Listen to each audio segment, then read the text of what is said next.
Assalamualaikum warahmatullahi wabarakatuh. Sahabat inspirasi, kali ini kita berada di Raja Mebel, satu di antara toko mebel terbesar di Kota Temanggung.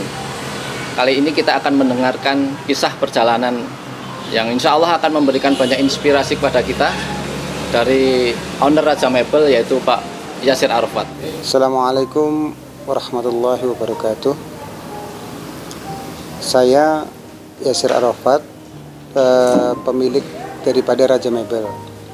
Di sini saya akan mengisahkan sedikit apa yang saya jalanin sampai kemudian saya mendapatkan amanah dari Allah tempat yang seperti ini. Saya dulu kerja di Jakarta. Saya merasa ketidaknyamanan ketika saya bekerja. Saya merasa bahwa passion saya, keinginan saya itu tidak di meja, tidak di kursi. Saya waktu itu kuliah di akuntansi dan di keuangan, berarti hanya banyak duduk di kursi dan di meja. Dan itu membuat passion saya merasa kurang pas. Akhirnya saya putuskan untuk saya banting setir untuk bisnis. Banyak teman-teman saya, terutama yang kantoran, itu mengatakan saya suatu kebodohan ketika saya harus banting setir untuk kemudian memulai bisnis.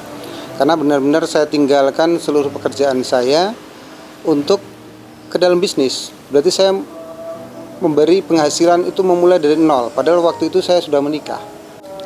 Tapi saya yakin tujuan saya adalah untuk mencari penghasilan yang halal. Maka saya yakin Allah pasti akan memberikan jalan. Ayah saya setiap bertemu saya itu selalu mengatakan surat Al-Hasr ayat 5 dan 6 waktu itu kan, innamal usri yusra wa innamal usri yusra. Itu dua ayat 5-6 itu yang membuat semangat saya. Saya yakin kalau saat ini ada kesulitan, pasti besok ada kemudahan. Sampai pada titik suatu tertentu saya bertemu dengan seorang teman. Teman itulah yang kemudian merubah mindset saya. Dia membuat mindset yaitu bahwa seandainya engkau berbisnis, bisnislah pertama dengan Allah. Kalau engkau berbisnisnya dengan manusia, maka kamu akan dapatnya terbatas. Tapi kalau kamu berbisnisnya dengan Allah, maka akan tidak terbatas.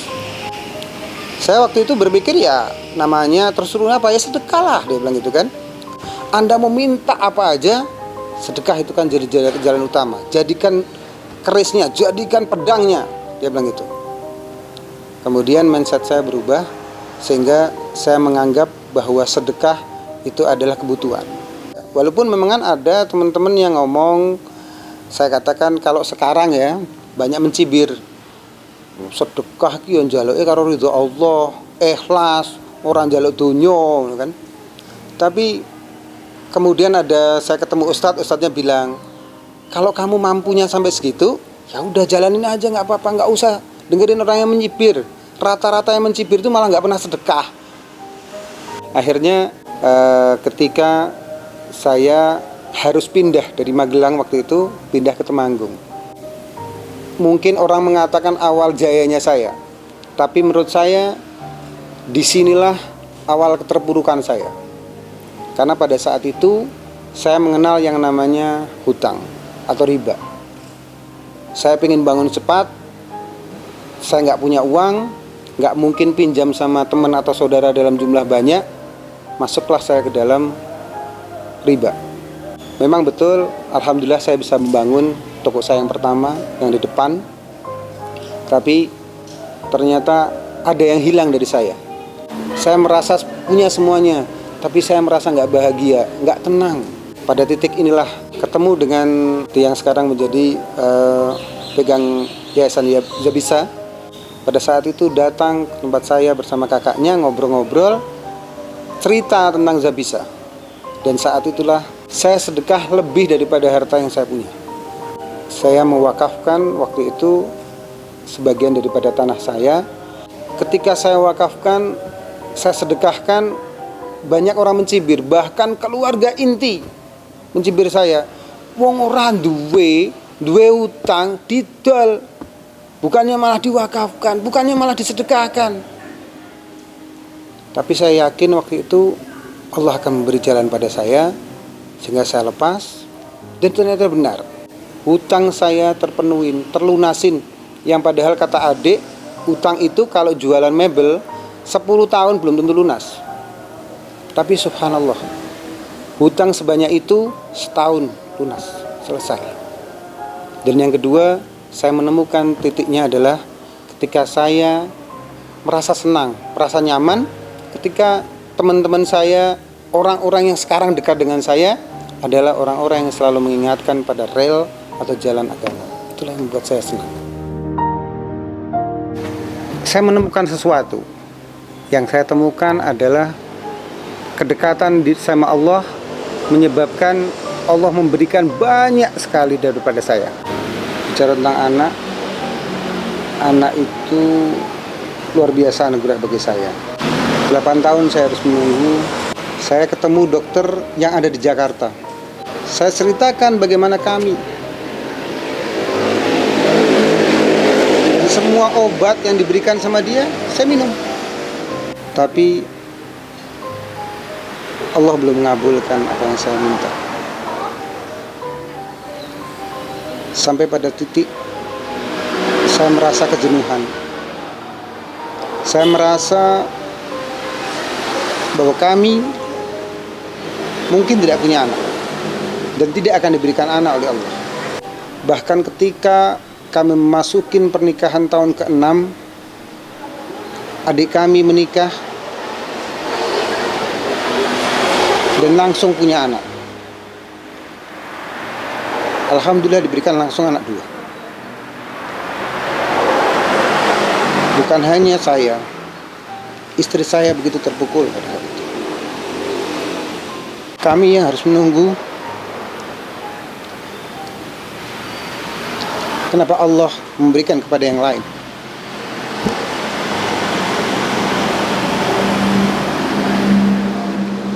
Akhirnya kami ketemu seorang ustadz pada saat itu. Saya tanya sama beliau,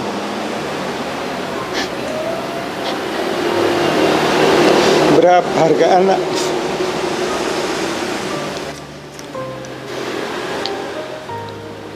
Seandainya seluruh harta pada saat itu saya berikan dibandingkan dengan nilai anak satu, itu masih lebih besar anak. Lalu berapa yang harus saya berikan? Saat itu mengatakan, sedekahlah seperti engkau ketika berobat.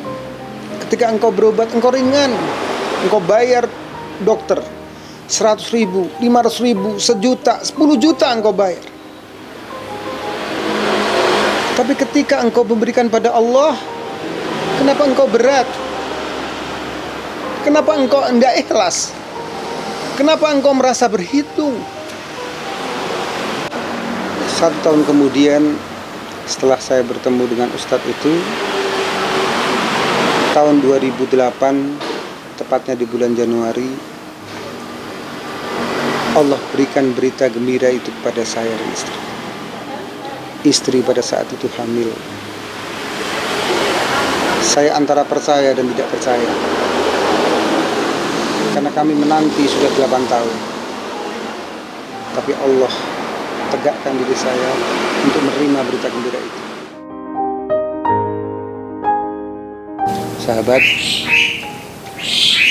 dari kisah saya tadi, saya menemukan sesuatu dari perjalanan saya.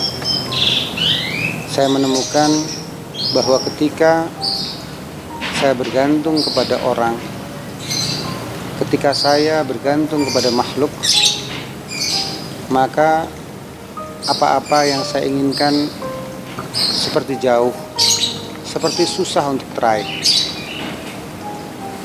Tapi ketika saya bergantung kepada Allah, ketika semua saya harapkan hanya dari Allah, semua itu terasa tidak sulit, dan semua itu seperti datang dengan sendirinya. Ketika saya menjadikan sedekah itu menjadikan kebutuhan. Semua yang saya inginkan seperti mudah. Mungkin inilah cuplikan daripada kisah saya yang masih banyak kekurangan ini. Tapi semoga apa yang saya kisahkan ini bisa menjadi iktibar bagi kita semua. Assalamualaikum warahmatullahi wabarakatuh. Sahabat, dari kisah Bapak Yasir Arafat, owner Raja Mebel, kita sama-sama belajar sepenggal kisah yang membuat hati kita tergugah. Segala solusi dari masalah beliau dapatkan dari ibadah kepada Allah lewat ikhtiar bersedekah. Maka mari kita teladani apa yang sudah beliau sampaikan kepada kita semua agar menjadi jalan kita menuju hidup yang lebih barokah. Bersama program BSM Yayasan Subulus Salam Nusantara, semoga Allah jadikan setiap kita memiliki rezeki yang berlimpah dan mendapatkan solusi dari setiap masalah. Sekian, Assalamualaikum warahmatullahi wabarakatuh.